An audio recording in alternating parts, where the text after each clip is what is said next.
Umalis nga pala kami ni Ethan mga mare para nga bumili nga ng ulam panghapunan namin tapos kakauwi nga lang pala namin yan ng bahay. Habang busy pa nga si Ethan sa pagkain nga ng ice cream mga mare dahil nga nagpabili nga pala siya doon sa pinuntahan namin. Kaya naman ayan, magliligpit nga muna ako dito nga sa may kusina bago nga ako mag-start sa aking pagluluto ng aming panghapunan. And as usual mga mare, palagi ko nga inuuna yung pagliligpit nga nitong mga hinugasan ko nga kaninang tanghali at para nga makapaghugas nga ulit ako ng panibago. Palagi talaga kami may hugasin dito sa may lababo mga mare at hindi talaga nauumbos kahit na dalawa lang kami dito palagi sa bahay. Dahil hindi ko rin talaga maintindihan dito sa anak ko mga mare, kahit na biskwit nga lang yung kakainin niya ay kailangan talaga ilagay pa sa lagayan. Kaya madalas talaga mga mare talagang meron dyang mangkok na nakatambak sa may lababo dahil nga after nga niya kumain ng tinapay, ayan nilalagay naman niya dito sa may lababo. Pagkatapos ko nga pala nahugasan yung kaunting hugasin dito sa may lababo mga mare, ayan hinugasan ko na nga din pala yung pinaka rice cooker namin at para nga makapagsaing na nga din ako. Uunahin ko nga muna magsaing ng aming kanin mga mare dahil nga medyo maaga pa naman yan. Dalawang beses ko nga pala hinugasan yung bigas namin mga mare pagka nga nagsasaing nga ako, tapos ang tinutubig ko nga pala dyan ay mineral water. Ewan ko ba mga mare, pero nakasanayan na din kasi namin na hindi talaga kami nagtutubig pagka nga nagsasaing nga kami dito nga pala sa may gripo at mineral water talaga yung ginagamit namin. At kahit nga pala pagka nagpapainit kami ng tubig mga mare at ginagamit nga namin pang kape, ako talaga mineral water din po yan. Dahil minsan nga mga mare, hindi rin talaga masyadong malinis itong tubig nga pala sa gripo dahil nga deep well nga pala yan. Pagkatapos ko nga pala isinalang yung sinaing mga mare, ayan inasikaso ko na nga din pala yung paghihiwa nga nitong karne dahil nga aadobohin ko nga yan. Parang sobrang tagal na din kasi namin nag-ulam nga ng karneng baboy mga mare at ngayon na nga lang ulit dahil nga puro manok nga yung nabibili namin. Pagkatapos ko nga pala naghiwa ng karne ng baboy mga mare, ayan nag-start nga muna ako sa pagwawalis nga nitong sahig namin dahil nga medyo marami na nga din talaga yung mga buhangin. Pumapasok kasi yung buhangin dito sa loob ng bahay mga mare, lalo na pagka nga naka-open nga yung pintuan at saka yung harap ng bahay kasi namin mga mare, puro buhangin nga yun. Kaya hindi rin talaga maiiwasan mga mare, lalo na pagka nga lumalabas kami na meron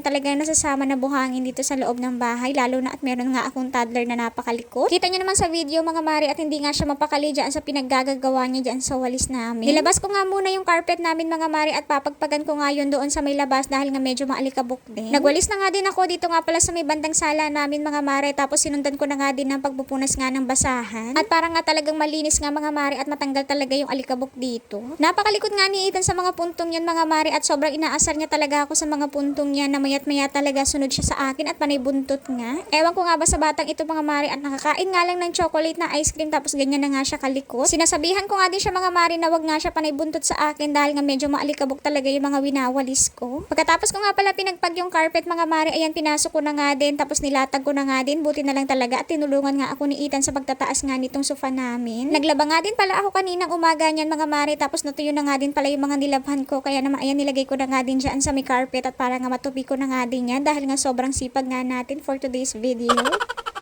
Ay nako mga mare, once in a blue moon lang talaga mangyari yan, yung tipong lalabhan mo ng umaga, isasampay mo, tapos pagkahapon nga itutupiin mo, tapos ilalagay mo pa sa lagayan. Ako sobrang bihira lang talaga mangyari yan mga mare, kaya naman huwag yun ang pansinin. Anyways mga mare, bago nga pala ako magsimula sa pagtutupi nga ng mga damit namin, ayan sinalang ko nga din muna ito nga palulutuin ko nga na uulamin namin. Sobrang hirap kasi talaga mga mare matambakan nga ng mga tupiin dahil nga napakahirap talagang gawin to sa totoo lang. At sa totoo lang, minsan mga mare talaga naiisip ko na nga din na mag-hire na nga din ng taga-tupi namin. Kahit taga-tupi lang mga mare, tapos ilalagay na nga din niya sa mga lagayan namin. Charot. Ewan ko nga ba mga mare, pero sobrang umiinit kasi talaga yung ulo ko, lalo na sa paglalagay nga ng mga damit namin sa mga lagayan. Dahil sobrang struggle din naman mga mare yung magsusort ka pa na ilalagay mo sa ganito, sa ganyan, di ba? O siya, yun lang muna for today. See you on my next vlog.